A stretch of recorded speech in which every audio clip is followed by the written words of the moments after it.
This is Oh So Curious. We are three curious minds trying to tell time, and today we're talking about what gets us excited about watching stuff and how we end up even in front of a TV watching a show we hadn't heard about a month ago or a year ago. We're talking about hype and anticipation and how it works on us. There's a whole complex we got to sort of demystify and deconstruct here, but in the meantime, who have we got here? I'm Andrew. Hi. How are you guys Hi, Andrew. All right. How is With it me, going? Hey, hi it's guys. fine. It's fine. We're gonna we'll just drop right out of that. With me, I have Mags and I have Dan. It's gonna be a fun, nice conversation today. And I think to just sort of get the ball rolling here, what are you guys psyched for? What are you excited to see that's coming out in the next year, the next couple of months? Where do we pick up? I guess I'll go Let's first. start in the I'll go first. Since we're In like, I this guess I'm on the direction. left side of the screen. We'll just work our way to over. That one, works fine. Yeah. Yes. All these weird. Okay. I'm most excited about the Batman. Like for me, that's a show that not a show. It's a movie. That's a movie that is. I'm thinking going to be one of the best movies of the calendar year 2022, and it might even compare. I mean, I don't want to say it, but it might compare very well to the Dark Knight trilogy from Christopher Nolan, and be at that level of how in terms of how good it's going to be. It's got a star-studded cast. I mean, we can take a quick look at the IMDb page.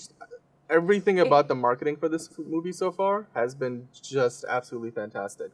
They It took me cast by Robert. surprise, for sure. Yeah, I That mean, one. look, Have you guys seen that? What's that movie? The Lighthouse with Robert Pattinson and Willem Dafoe. Yeah, it's really good. It's very, It's it makes you very uncomfortable. It Yeah. must have been That's always great to good. shoot as well. Yeah. I mean, there's that. He's been on the tear of doing like these great movies. I mean, indie movies as well as just art house films for the longest time. He kind of Yeah. rebuilt his reputation after the whole Twilight franchise. Sort of, he didn't want to get pigeonholed into that kind of part of the career where they're just like we're just gonna cast you in young adult things. Like basically what happened with Zac Efron. Like Zac Efron, I think Yeah. could have done better. But anyway, getting back he to had when a he was tough time. yeah. But I yeah, mean he when had a tough time getting out. I mean, it's kind of the curse of those actors. Like, you could say the same thing about Daniel Radcliffe or Mark Hamill or even Harrison Ford. They've always struggled to branch out after doing Yeah. like big franchises. So yeah, I can see that. Yeah, But like he didn't want to get Rob typecasted. Pattinson, yeah. Yeah, I mean he was in Tenet last year with the Christopher Nolan film. That was fantastic. I mean he was one of Did the you- main did- supporting characters. Did you know that actually when he was shooting that with Chris Nolan, he went to audition for Batman, and Chris Nolan sort of like he deducted it, and he apparently gave him some tips for the audition and stuff. But yeah, like he essentially sneaked out of the set to go and audition for that. Wow. And From Chris one Nolan was Batman like, director to "You're going, another Batman. actor. you're going to audition for Yeah. Batman, aren't you?" So, yeah, it's so That's funny. awesome. Dan, when you heard about this the first time, how did you hear about it originally? What's the process by which this information gets to you? Yeah. Well, I mean, for me, I follow DC movies and TV shows very closely. I don't watch every single one. I don't follow every single one, but I stay up to date with what's going on in the world of comic book movies and the comic book genre in general. So I found out about this movie well before it was even what it is today, because originally this was supposed to be a Ben Affleck directed film. Oh yeah. And it was goodness. gonna fall into the same continuity as the Batman vs Superman, Justice League, and all those other DC movies that Zack Snyder had been doing. And then after Justice League, Ben Affleck, due to a number of reasons, both personal and professional, he decided that he was no longer gonna direct this movie because of just how much of a toll it takes on somebody to direct and star in a film of this talent. Like it's a big budget tentpole studio film. It's not like a smaller movie. There's a lot of Right. moving parts, right? And then they want to do something different with that, right? They don't want to go and explore what DC has done with it. Right. So then Warner Brothers pivoted, and basically they decided to bring in Matt Reeves as a director, and then Matt Reeves said, "Okay, we're not gonna do the script that was previously written for the Ben Affleck version," and he wanted to go in a direction of his own, and so they did, and they recast the role. So now it's technically not recasting because I guess Ben Affleck is coming back in that Flash movie that's coming out later this year as well, reprising Right. his version of the Batman. But this movie is going to be in its own continuity, in its own part of the multiverse or universe or whatever. So they cast Robert Pattinson, and then the casting news kept coming. They cast Zoe Kravitz as Catwoman. I mean, there's Peter Sarsgaard in this movie. Then you go down the list. I mean, it is absolutely packed. You have Paul Dano playing Riddler. He's great. No I way. love, yeah, I'm excited for Andy Serkis Yeah. as Alfred. And Alfred. That's Colin amazing. Farrell is unrecognizable as the Penguin. Have you guys seen the trailers for this movie and the Penguin? No. It's I think I've seen insane. it once before, but I can't But- remember. No. It's interesting as you talk about this. One of the things that I guess gets you saw it right here. I got very excited when you mentioned Paul Dano. First of Yeah. all, I'm a fan of his, but secondly, that he would be playing the Riddler. That's a really cool role. Do you think the cast is really something that works to build hype? Is that a reason that you think you're going to want to see this movie, or people will? I mean, for me, it was the cast sort of came second because I knew about this movie well before the cast was in place. So it wasn't Okay. so much, the cast being what it is. And even the director, being Matt Reeves, who did such a good job at the Planet of the Apes trilogy of films. I was more excited about this because I'm like, look, I love the IP of Batman, like as the character of Batman. So that's been my favorite superhero. That's probably always going to be my favorite superhero. So Yeah. anything involving the character is something I'm interested in. There's very few iterations that I would say I hated. Some I liked more than others. So that right there was the reason why I was involved in this because of my prior interest in the franchise. And Yeah. then once they cast they cast Robert Pattinson. Then they started promoting the new bat suit, and they did that well before they ever came out with any trailer footage. So that alone was like, oh, this looks intriguing because it's going in a So new grounded direction. They were teasing. It sounds like they were teasing in a lot Yeah. of different directions. Yeah, like a real slow drip of information. And now you said that you follow this stuff. Yeah. But where do you find these things? Is it on blogs? Are you searching for these things, or do you get alerted because you just know that you're following Batman? Like what? So Where do you actually find this stuff? I mean I follow a bunch of podcasts and YouTube channels that talk about this kind of stuff. I'm always keeping an eye on Deadline, Hollywood Reporter, Variety, like the trades, and so you see articles about casting news and the director and what's going on in these projects well before they start promoting them and marketing them. So through all of those different channels, I get a lot of that information. And then beyond that, you seek out what you don't find in those channels, like getting behind the scenes scoops, like the set photos that are not official, but like somebody is snapped up. They're shooting the Batman like in a second unit photography, and here's the Bat Cycle, and a stuntman is there dressed. And before you ever see Robert Pattinson wearing the costume, you see a stuntman wearing the costume and doing some stunt work and in Liverpool, England, whatever, something like that. So those are things that as a fan, you if you were really into it, like I am with this franchise, you look and you seek out that stuff. So that's before the studio spends any money marketing the movie itself.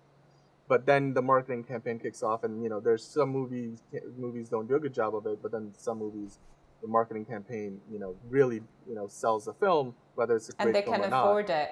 They Yeah. spent a like good amount of their budget on the marketing itself. However, Well, I really, as you mentioned it, I don't think this film needed as much marketing. Well, you Because- say that, but I one of the things I wanted to talk about today is just how it's not as straightforward as marketing used to be, where you would see a commercial on TV or you would see a trailer at a movie theater. There's so many different ways to reach people right now that sometimes it comes across as just like an Instagram post, Right. from some news outlet you've never heard of. or it's a Reddit post and you click on it and it's leaked, but it's not like nobody was planning it. These are heavily constructed schemes to trigger you into pursuing more information about it. Yeah. Yeah. Going into a absolutely. loophole. Who's attached? What's the story about? Who's doing the design? Yeah. You I mean, end up look, on for those me, little- sorry, I don't want to jump in, but I'm just going to No. say this, and I'll just make this statement. I think a good movie can sell itself, especially through word of mouth once it's out and people discover it and talk about it, and that's what drives the fandom. Yeah. But a great marketing campaign will always elevate a film's profile, and I think that's the case with this one. And Sure. that to Right. me is just fantastic. So, Mags, what are you excited for? on that note, I Oh, think yeah. it's quite useful to jump into mine because that instantly made me thought with what Lord of the Rings series did for their marketing campaign. And yeah, that's probably... I mean, there is the Obi-Wan series coming out, but the Lord of the Rings. But yeah, probably I should start how it started. I got a text one beautiful morning from my dad to a Reddit article. Have you seen this? In capital letters. And yeah, there it was. The Tolkien estate sold the rights to Amazon, and yeah, they're going to be making the series. And obviously, I instantly called him, and we had like an hour conversation about what it possibly could be, when it's going to be, how excited we are. So yeah, it's incredible that it's happening. Obviously it's like 20 years after Peter Jackson's trilogy, and Wow. we're going back in time. So the series is going to be a prequel to original films. So Yeah, I was going to ask. It's not taking place in the present. It's not a continuation of the movies. No. So spoiler alert for those who need it. So you know when Sauron dies, when Sauron's finally defeated, that's when the new age starts. So that's meant to be the fourth age. And what we're going to be exploring is the second age of Middle-earth. So we're going to see some recurring characters. So we're going to see young Galadriel, probably Elrond. We might see Elrond. I actually cannot remember. But we'll see a couple of those characters. But we're not going to have the same cast because, of course, they're much younger. We're going to see very young elves that we're familiar with. But yeah, going back to the marketing, what they did was that they just released a picture of an elven city. I cannot remember the name of it, but I remember reading the insanely long Reddit. Yeah, that's it. Where people were actually deducting where it's happening. So before we even know that it was the second age, people were trying to figure out where it's taking place based on the picture they released. So that's the only information they released at the time. And slowly they were leaking some of like the casts and stuff, but they were being very careful, very hush-hush. At the same time, they just released that picture, and that created enough of buzz between people to just sort of participate in an active conversation and just kind of hype themselves about it. And yeah. So that's another great point, is that there's this strategy of giving people just the smallest taste. Exactly. And what I mean, you knew that it was going to be the most expensive show ever when you saw this picture, like $400 million. Yeah. On one season. Peter Jackson famously spent on one Hobbit like the budget of all three Lord of the Rings. I mean, the envelope just keeps being pushed with those films. So obviously, when they dropped the main series and Amazon, it was not surprising that they're going to spend a lot of money of it. And we do know the budget, right? Is it like 470 million now? It's somewhere in that range. I mean, I can't imagine the numbers that are out there are entirely accurate, but I know it's like close to $500 million. And it's just for that first season, which isn't even going to be something where they're going to give you like 20 odd episodes, like a full season of a traditional season of a TV show. So it's probably gonna be like a dozen odd episodes, like maybe a baker's dozen or whatever, like 13 episodes or less. And if you look at then the per minute cost of that show, I think it's closer than any show has probably, because it's the most expensive show of all time. It's closer than any show has probably ever come on a per minute basis to matching the budget of a movie, like a big budget tentpole film. Like the amount of money on a per minute basis that you would see an Avengers film or like the Batman have spent on it. So It's very close to that. Do you think that could be one of the driving factors? The fact that they're trying to not make the world's record of most expensive series, but even for people that don't know Lord of the Rings, of course, a prequel has a higher chance of, building new audience. But people just to think, yeah, I gotta see the world's most expensive series. Like, what did they do to it? For something like Avatar, that was a really big selling point, and it still is. First, we're spending a lot of money on this, but also we're spending a crazy amount of time putting this together. It's why we've been on hold for the second one for such a long time. And I can tell you, for me, it doesn't do anything. It does not motivate me. You spent $400 million on it. Yeah. Great. Is it a good movie? Am I going to enjoy it? But something this. It's the amount of pressure they put on themselves right now. It's almost they cannot screw it up, right? Well, you can always screw something up. Yeah. I'll say this. I think the budget sort of came. They almost got a blank check with this, like a carte blanche with this. Interesting. Because the franchise, let's be frank, right? The Lord of the Rings franchise, despite the fact that the last movie from that franchise was in theaters almost a decade ago by now, like it's been a long time. And in that time, like the MCU has become like such a big, much bigger deal than it was back then. And to be fair, even the Lord of the Hobbit movies weren't ever considered nearly at the same level as the original trilogy was. So and that's the fear, yeah. Award-winning franchise that was smashing box office records, and it's got the following that there's maybe the amount of franchises in the world that you can count which have the level of following and basically box office potential. I know this is not going to be a theater thing, but box office potential as in the potential to make money wherever it comes out. That you can count those franchises in one hand. I would say Lord of the Rings, Harry Potter, Star Wars, MCU, and maybe you can add to that like something like either Mission Impossible or DC films. Like you can count that on one hand. And Lord of the Rings is one of those franchises. And it's like it's been a sleeping giant that Amazon was like, you know what? We got the money, right? I don't think Amazon $500 million is as big of a hit as it would be to like Disney or to Warner Brothers, right? So. Yeah, it was people Christmas bonuses, just being like, yeah, we're gonna make Lord of the Rings series.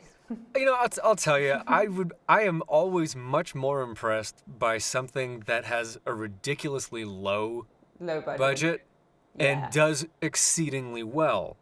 I'm not saying the Blair Witch Project, but something. I was thinking that when it's so compelling. That's a lot more impressive. We spent less than $1 million. We made millions. That's hard to do. Yeah, like because the first Saw movie. Because of the marketing campaign. True. By selling it as way. Come on. Well, I think a lot of those kind of movies and TV shows that have like a minuscule budget and are smash breakout hits, they tend to do that mostly because of word of mouth. Because it's not like if they didn't have the money to spend on the thing itself, they probably didn't have the money to market it. So they usually, people find it and then they're just like absolutely, over the top excited to share like how good it was with others, and that's how they make money. Like Saw, the first one, that movie was made for less than I think $500,000. Yeah. Or less than. It was like a very low budget, like the kind of movie that you and I could like. take a month, 4 weekends in a month, and rack up some credit card debt, and get our parents to give us all the money we need. Kind of a movie that made millions of dollars. Like that's I don't know what the percentage on profits for that kind of a movie was. That's actually a good sort of transition into what I wanted to talk about, which is White Lotus season 2 coming back. And what was really interesting about this, because I loved the first season, but I didn't hear about the first season from anyone except my sister. She said, "Oh, I happened to watch it, and I can't stop, and I'm almost done with it. You should watch it." Word of mouth, it's really the only thing I trust, especially because, one, I'm a mistrustful man, but two, people who know me, they know what I like. I was gonna say, like, I wonder how many people have recommended you films with Tom Hanks or. Oh yeah, unending. Steven Spielberg stuff, like the West Side Story remake. West Side Story, you must see it, Andrew. Yeah. Okay.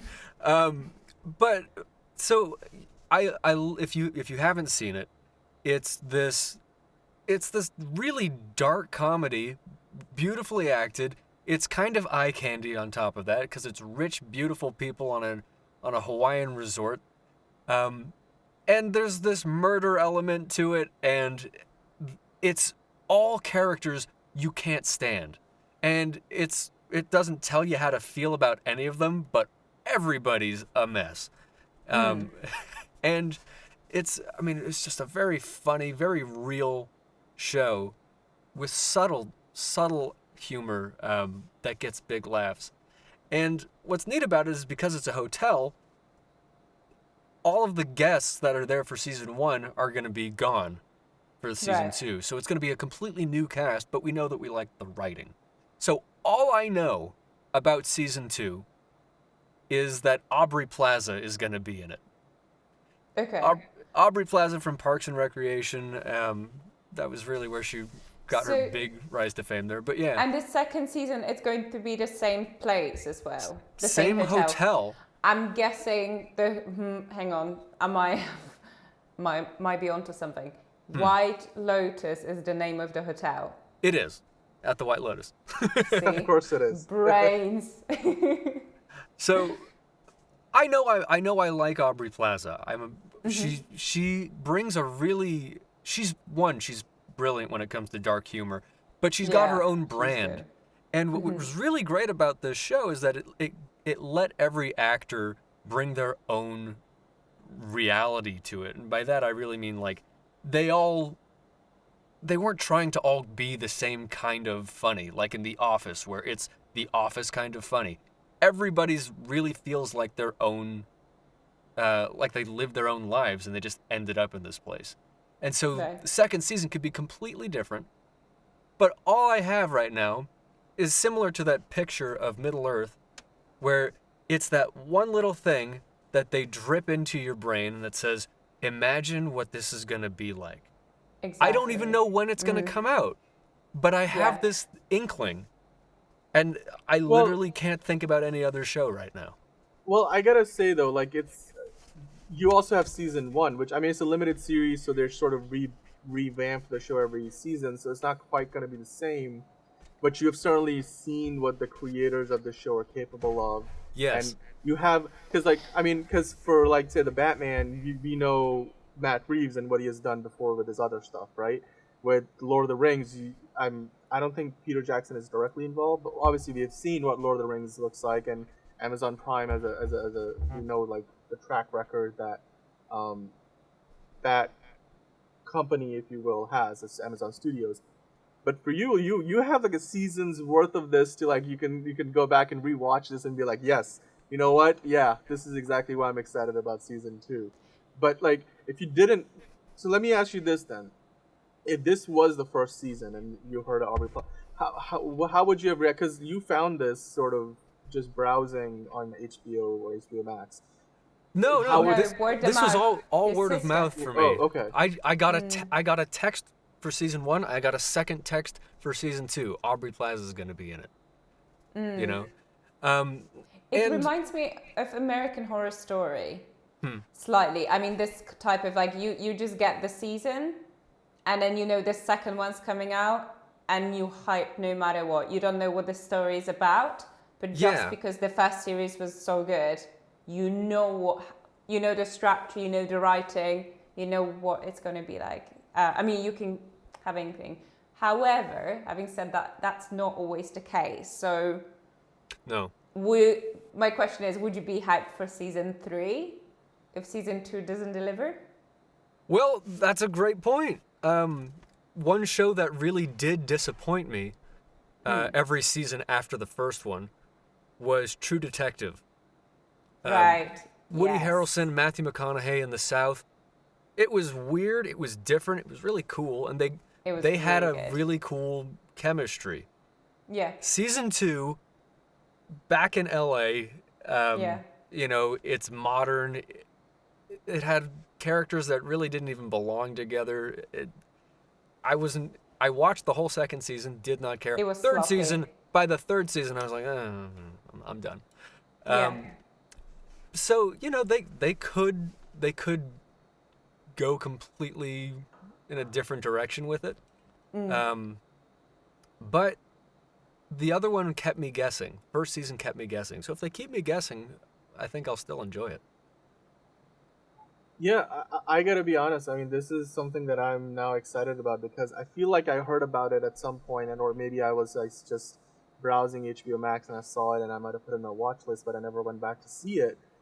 But the cast and obviously we just kind of previewed a bit of the trailer for the first season at least. Hmm. I think this looks like something right up my alley. It's one of those whodunit mystery thriller dark comedy sort of a thing, Yeah. and I can watch those like all day because and the fact that it's a limited series Hmm. means that I can get into season 1 and then not feel compelled to like, or I can jump into season 2 straight away and not feel compelled to go to season 1 because it's sort of a continuation but not exactly because it feels like episodic each season. Yeah. So I Yeah. don't have to catch up with season 1 to get into season 2, especially if season 2, like for example, is much better than season 1, and I'm like, Yeah. do I really have to watch season 1 to catch up with the show because apparently it was really bad. Like Yeah. I It's like that. But it's rewarding. Like yeah. creators of those series usually make it very rewarding if there's like a recurring character or if there's a nod to the previous ones. So I don't It's know. I not. would still watch this season 1 then. I would too. It was because I really enjoyed it. It's not like Game of Thrones where if everybody around you is on season 6, you have a lot of homework to do. Yeah. You could jump right Let's into this. let's not talk about Game of Thrones. Okay. I've never I've After the never seen final it. season, let's not. So speaking of which, is anyone hyped for the new series? Because No. Oh, the House of No. Dragon, you mean? I Yeah. was so Yeah. let down, and I'm not jumping back into that pool. I think the Look- hurt was too big. Like the stabbing in my heart of the last season is just too deep that it's unrecoverable for this season. So I'm not a Yeah. big fantasy fan in general, so like I'm not somebody who really. I don't think I've ever seen all 3 of the Lord of the Rings movies all the way through, or all 3 of the Hobbit movies. I've seen, I think, a few of them all the way through, but I've not seen the entire trilogy, either the Hobbit trilogy or the Lord of the Rings. But because this would be a prequel series, a new series. I would be interested in that because if it can get a hold of me, that might compel me to go back and finish watching all of the other movies. I think the same applies to House of Dragon because I've never watched Game of Thrones. I've only seen episodes and parts of episodes. I've never kind of been like a fan of the show because again, it's not really the genre. I think Harry Potter is probably the only fantasy genre that I really like, and even that, like, there's some of those movies didn't quite work for me as like some of the other ones did. So I can watch anything. Like the new Fantastic Beasts So, movies have been up and down. wait, but that was my question. So were Yeah. you hyped enough about Fantastic Beasts when you heard I, that it's coming um, out? I've not seen the first one yet. I've only seen the second one. I want to see the second one in the theaters. The third one is about to come out this year. I've still not seen the first one, and it's just one of those things in a world where there's so many things for people to watch and keep track of. You sort of Yeah. have to pick, and especially when like I'm sure all of us have busy schedules, as do most people. So all of these different pieces of content are competing for very limited time in people's schedules. So you have to kind of pick the stuff that you know you're sure is gonna be good or something you enjoy, because I've been in situations where I started watching something and then I'm like, wow, this was a waste of time, and then you feel like you lost that time. And you Yeah. almost like you almost hate the show for it, even though it's not really the show's fault. I mean, you know, Yeah. you chose to watch the show. And and I've gone to a point where there's a few shows that I started watching and I'm like, this is not a good show. But you know what?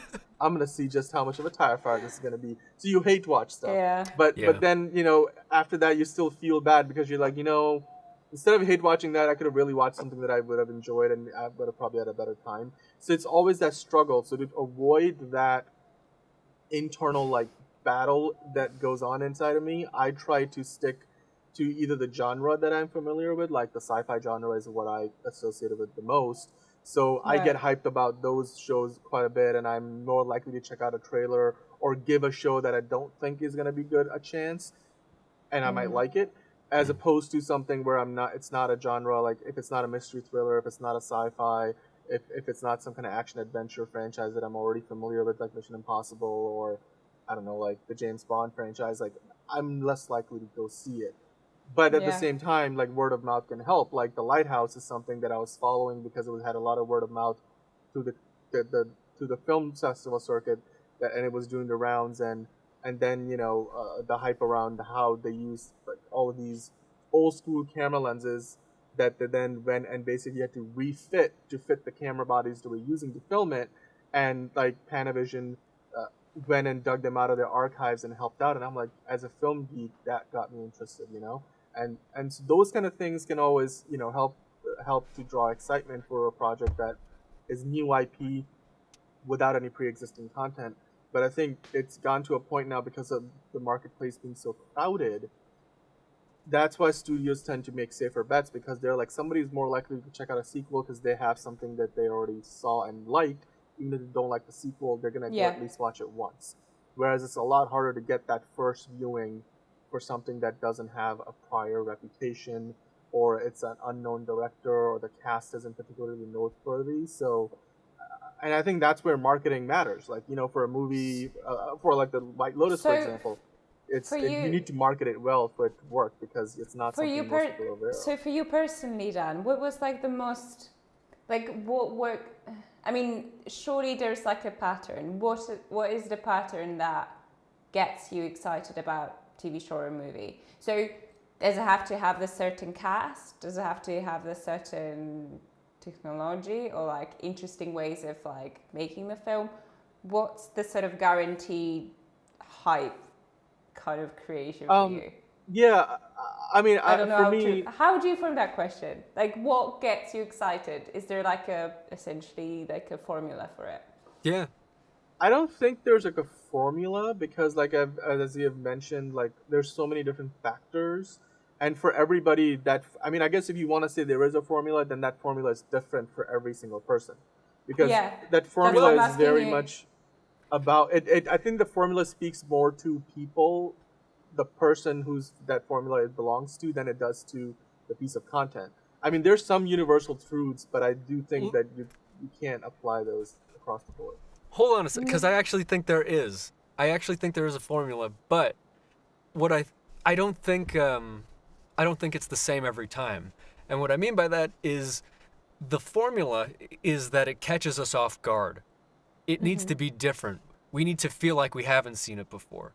Because for a very long time, the tradition was you see a commercial for a movie on television. And television already has your attention in the 1990s and early 2000s because you're watching something and ads are built in. Same with radio, you know, there's a trailer, you hear about it, and it's put there for you to hear about it. Right. There's voiceover, there's big trailers, there's like people getting you pumped up. But in the last 10 years, people have become really cynical about explicit marketing, you know? And so if Tom Holland goes on The Tonight Show, it's not because he's just friends with Jimmy Fallon. He's got a movie that he's trying to hype up, like that he's trying to promote. Or Spider-Man. Yeah, or Spider-Man, you know? It's, nothing is just a couple of celebrities hanging out. Nothing is just an Instagram post.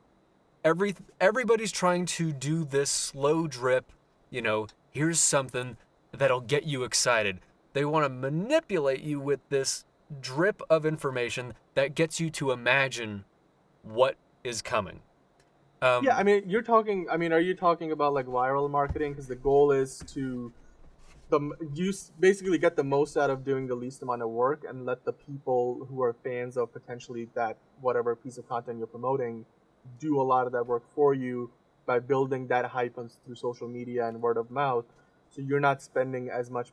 Your ad spend on commercials on TV or digital like social media channels is not as much.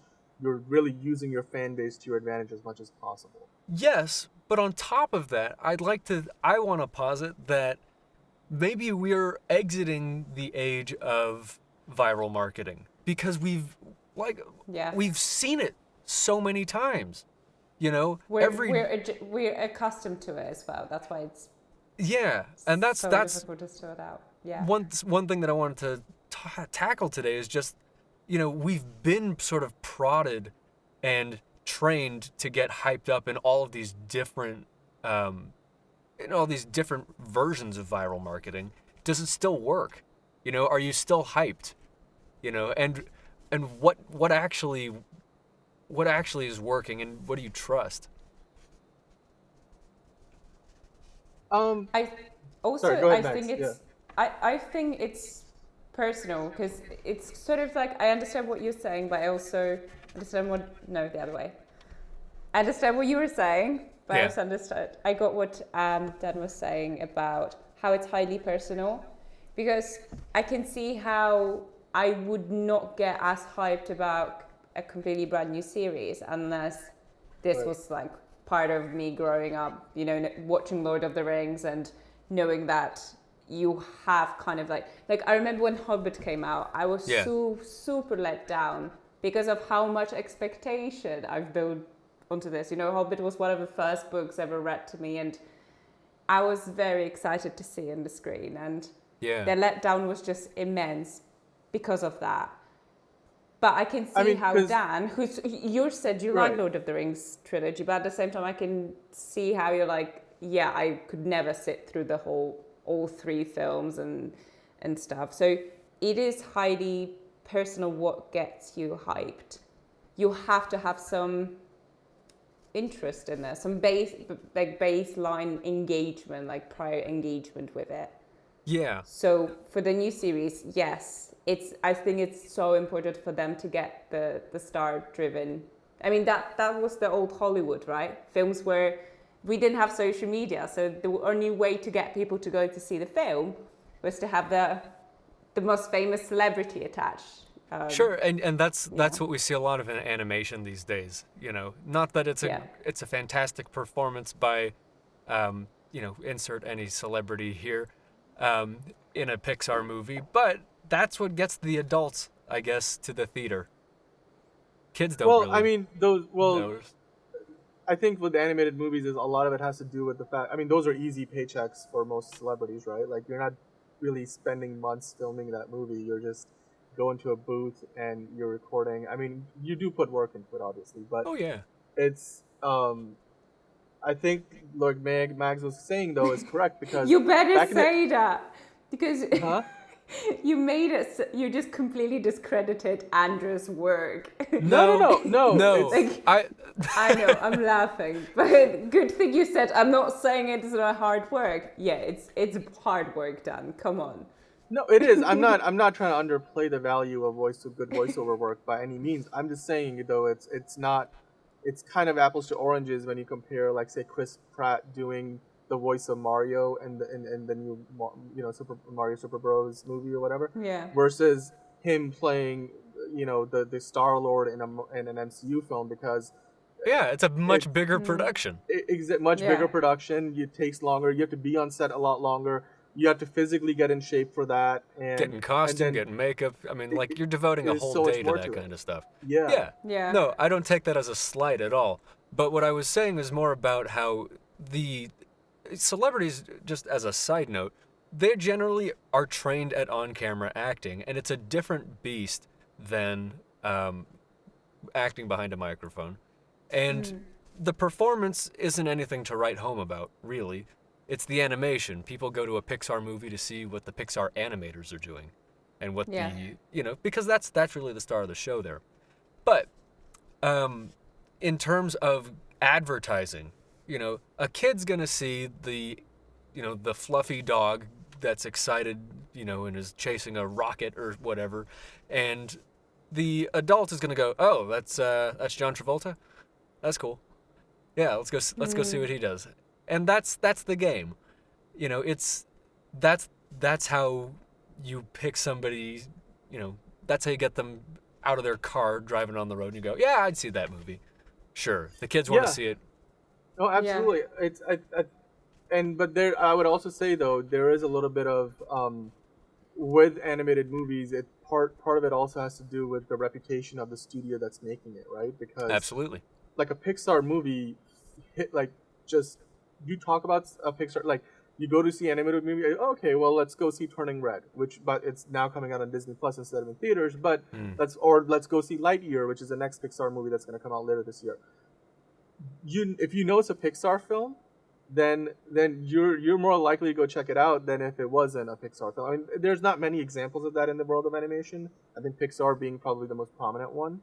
But I think that's probably a part of it too, because the reputation that a company, a movie studio, animation studio has does matter, and that draws you in, even if it's a new IP like a movie like Turning Red or Luca or Encanto, where you don't really. It's not a sequel. It's not a prequel. It's not a spin-off. It's not like Monsters Inc., Monsters University, something like that. Yeah.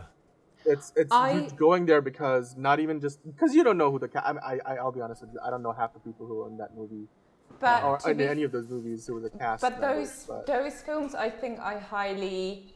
So what helps those films are award shows. What I've noticed of myself, I don't watch a Pixar film unless there was some Oscar buzz around it. And funnily enough, I know we're going to talk about it at some point, but that's something I've realized about me. I don't get excited about a Pixar film unless it's been sort of mentioned a few times in the award circuit that it's worth watching. Like, what was it? It was Soul and Coco. Both of them, they won the best film. And then obviously Inside Out. And I was obviously positively surprised once I watched them that Oscars were right. They were really, really great films, but I don't think I would have watched them, even though I do like Pixar films. But same as Dan was saying earlier, not everyone's got all the time in the world, and when you finally have time to watch something, I wouldn't go for Pixar film. But the fact that they did get the Oscar buzz, that was like my my hope. I mean, look, I'll say this, right? Like, I wanted to make an argument here saying that you're right, but you're also not right, because for me, then let me. What I'm trying to say is essentially this.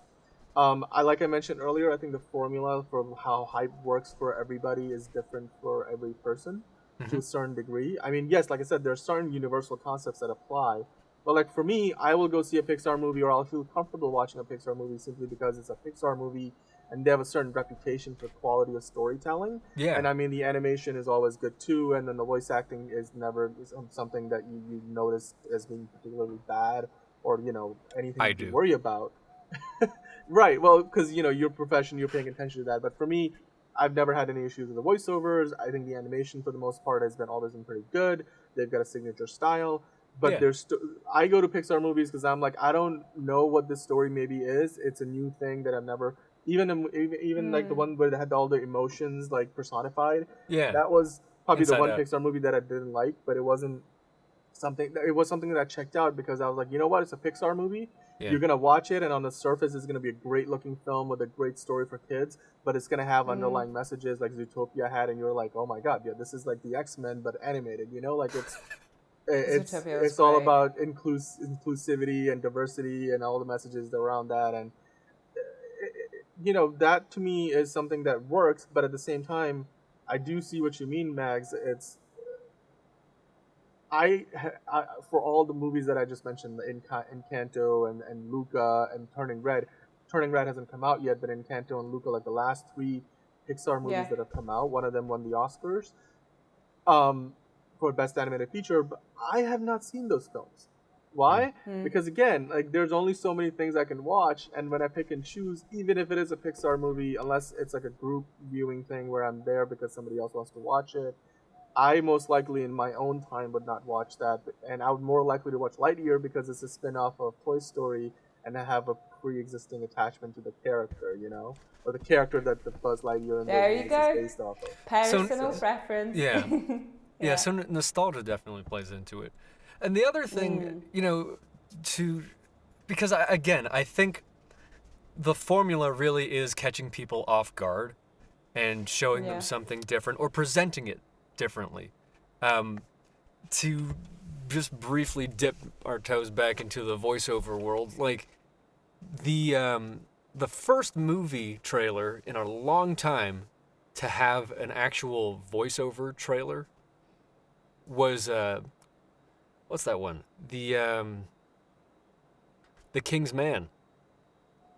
Yeah. Oh, really? Well, I had. You mean like the actual theatrical trailer had a voiceover? That's right.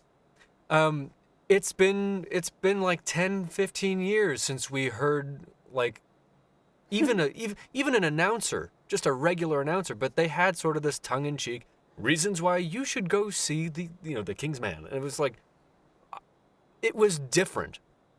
And the same thing happened. I remember the first trailer I ever saw for Game of Thrones back in 2011. I remember seeing it thinking like, yeah, I haven't seen fantasy in a long time. And earlier this year, or last year, we were talking about how suddenly we're seeing a lot of Western movies. And it seems like, sometimes the genre needs to be different. Sometimes the presentation needs to be different. But I guess what I'm getting at here is that I've been seeing viral marketing happen, and I'm wondering if people can see through it at this point. Well, I think some of that maybe has to do with the age demographic, and I think even that affects different people differently, because it depends on what platform you're on and how it's virally being marketed, whether it's something. Because I think ultimately, you can shove as much viral marketing or any kind of marketing for that matter down people's throats, but it's not going to work unless they are interested in it intrinsically, whether it is through the actors, through the director, or the people involved in the making of the movie, or they have some interest in the content, whether it's the genre, the story, something intrigues them. Because it still matters, like those things. Something has to connect with them. Demographics still matters. That's why, for example, as cringy and cheesy as we found whichever project Tom Cruise is attached to, I know generation of my parents still will watch any film with Tom Cruise because it has got Tom Cruise. Wow. They actually buy into the whole Tom Cruise, and that was a very poor impersonation of Andrew. Count me as one. Call me old-fashioned, but I will watch most Tom Cruise movies. Oh my God, you're younger than me.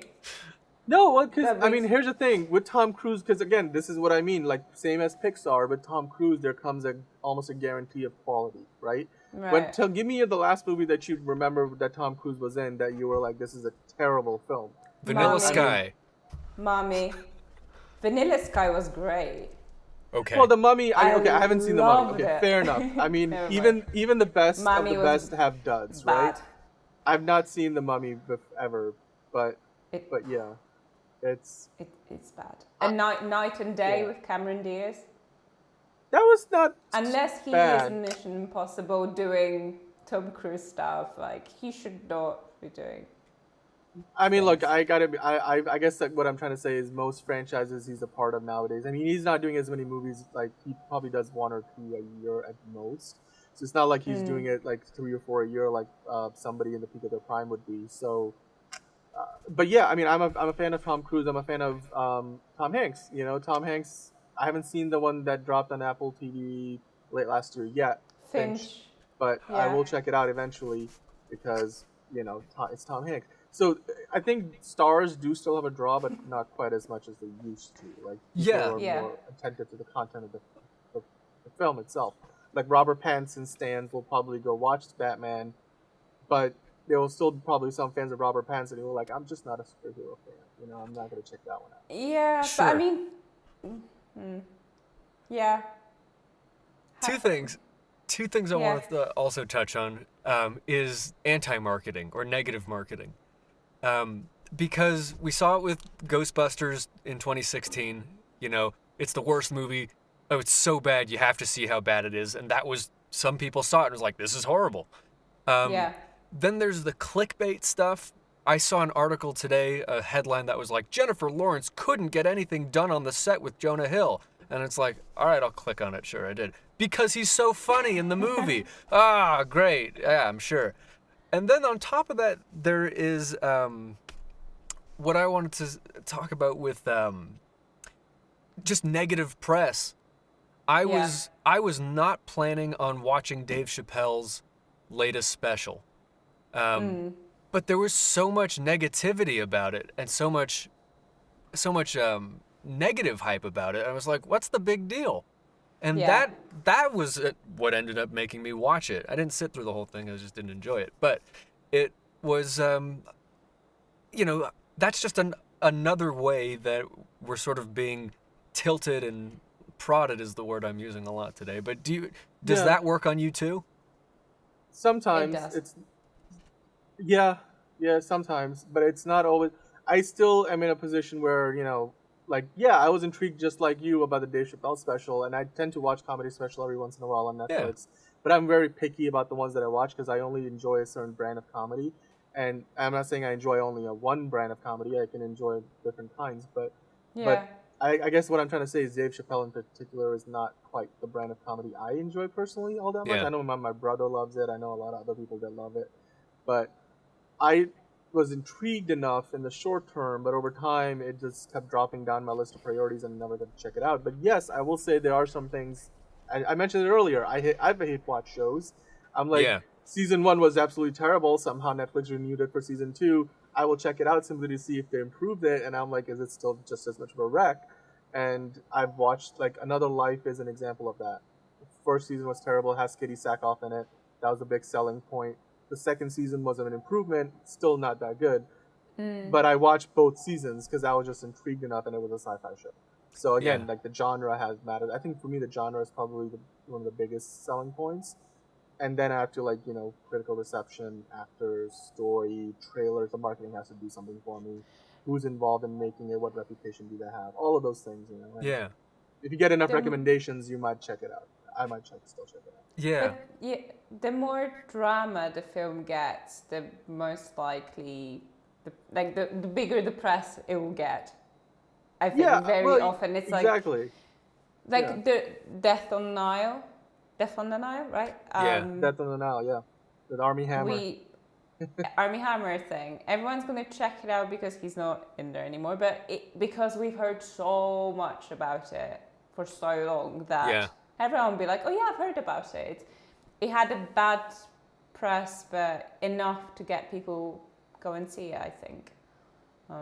Well, I mean, Disney kind of shelved it for a while, and now they're just like, you know, we got to put it out at some point, I think, or there was some kind of contractual thing. They can only sit on it for long enough. And it was an inherited problem from when they bought 20th Century Fox. It's a Fox movie originally, and then it just came in as part of the merger, and they delayed it for a while due to the pandemic, and then they sat on it, but now they're like, you know, we eventually have to. They decided not to dump it on Disney Plus. I guess they're trying to make some money back. But still, like, in the marketing, they're minimizing the amount of times they use Armie Hammer as much as possible. They're focusing on the other actors, like Gal Gadot is the female lead. They're focusing on her. I was always intrigued about that movie because I love Murder on the Orient Express and the original and the remake, which this is a sequel to, with Kenneth Branagh directing and starring as the feature detective, who I always forget the name of, but it's a French name, so even if I did remember, I probably wouldn't pronounce it right. But I was always excited about this movie, and I was kind of bummed out that it kept getting pushed so much. It's like 2 years late coming out now, but obviously the Armie Hammer thing. I mean, that's a whole topic for another day. The whole can you separate the art from the artist? But which I think we have an episode coming up about, you know, about people who have been quote unquote canceled and like whether they can ever make a comeback and how that would work. and how it has worked for people or not worked for people in the past and currently ongoing, like Army Hammer. But I'm gonna go check out that movie because I love the first one, and Army Hammer aside, I think the rest of the cast is fantastic, and Kenneth Branagh is a great filmmaker that has very few misses. Like Belfast, that's gonna be a big Oscar contender. It's gonna be getting plenty of awards, and he directed that. He directed the first Thor movie. He directed obviously The Murder on the Orient Express. Again, Oscars do help. Yeah. They actually do. Yeah, that's something that we're also going to talk about soon, how much they actually help us. But people do follow Oscars still. If I recommend someone a film, majority of the time they'll ask me, obviously they don't deny my knowledge of the films, but they will ask me, did it win any awards? Is it Oscar winner or something of that year? It's like, no, it's just a random film I'm recommending you. It didn't have any Oscar buzz, but it's a good film to watch. So, yeah, it still seems to be like a metric that people put up against. Oh yeah, I mean, look, the Greatest Showman. Good film. It absolutely matters. I think the Oscars have diminished over the years in terms of their importance to the society as a whole, as the movie-going community has grown. Like the Hollywood. Yeah. Internationally, Hollywood films have grown quite a bit in the recent in the last 15, 20 years. And those markets have matured. There's more fans of Hollywood movies in the world than there were before. So to that end, Hollywood, the Oscars' importance has diminished somewhat. It depends on the market that you're in, like North America or elsewhere. But I'll give you an example. The Greatest Showman was in theaters for months before the Oscars, and then Hugh Jackman hosted the Oscars, and the movie had a renaissance at the box office, and a lot of movies get a nice kick from that, especially Oscar-worthy films that aren't in wide release for very long. Yeah. And then studios time the wide release so that the majority of their run comes after the Oscars, or they re-release it, or they increase the amount of theaters it starts playing in after the Oscars because they're thinking, we're gonna get a decent bump because now people have seen that it's either won awards, has been nominated. And that does help. So yeah, absolutely. I think awards still matter, but they're again just one factor among many, and it depends on what kind of movie it is. Of course, it's not like if you didn't watch Avatar and then you saw it was part of one of the best. It was in the best films category in the Oscars, and now you're gonna go watch it. I mean, granted, there's very few people who probably didn't see Avatar when it came out, given the amount of money it made. But yeah, I think there's a lot of factors that go into it, and the formula is probably different for. Maybe it's more like a chunk of the formula is the same for across the board, but then there's pieces that for each person are different. How much you value certain things are probably different. Like for me, genre is a big deal, but for other people, it's like I'm more interested in who's in the film than the genre that the film is of. That probably varies. So, as we kind of finish up this talk, what would you think is a hold on? Well, let's actually phrase this in words. What works on you? What do you think is an ethical, comfortable way to be marketed to? Like, what do you like, and what would you like to see more of going forward? And what have you maybe had enough of? Clever marketing. I'd like to see more of Blair Witch marketing. Let's actually play with some, not spend money on it just for the sake of it, but actually find a clever way, like Lord of the Rings did. Release a picture and just make people go crazy. More of that. If I'm going to see the trailer for the same thing, oh my God, No Time to Die. Brilliant example. We've seen the trailer over and over and over again, and yeah. So less of that, more of that. You like something a bit more implicit than explicit. Exactly. Dan, what about you? I'm more old school, so viral marketing, I'm sure, it does work for, I mean, I'm on a lot of the social channels. I'm exposed to the same stuff as anybody else would be on, say, Twitter, Instagram, Facebook, whatever. So I see that stuff and I'm like, yeah, it's good. But you know what? I don't think you can ever beat a really, really good trailer, a fantastic poster, and just package the movie well. Attach a good cast, attach a good director, make sure it's coming from a studio that has a decent reputation. But you know what? That to me is more secondary. As long as the people working on the movie itself, whether it's on screen or behind the scenes, are are good and well known, I'm okay with there if there's a few unknowns in there. Yeah. But I'm more old school like that. Like I think probably for me the biggest thing that sells a movie or TV show for me is probably the trailer, because I'm like, the proof is in the pudding. And until you've seen the show or the movie itself, the closest thing to that pudding is the trailer. Yeah. Even the poster is more or less giving you only so much information. Yeah. So the trailer probably sells it the most for me, because I decide a lot of what ends up on my watch list based on the trailer. That's what I do when I'm on streaming services. I'm like, I watch the trailer, I add to the watch list. I'll get back to this. This is like priority level B. I watched the trailer. I'm watching this right now. Priority level A. But yeah, I'm a trailer guy. No, I used to be the guy who, like, if I was homesick from school, or if I was just free in the middle of the week, I would go onto apple.com and look at all the trailers there. And like, that used to be and that's actually what I used to like about going to the movie theaters too. Is like, I love watching a lot of trailers and being like, what's coming out? I have not done that in years. But also what they do, they only put 1 or 2 trailers. It's not like 7 trailers like they used to do. Now they really save on trailers. So there was like a little bit of time.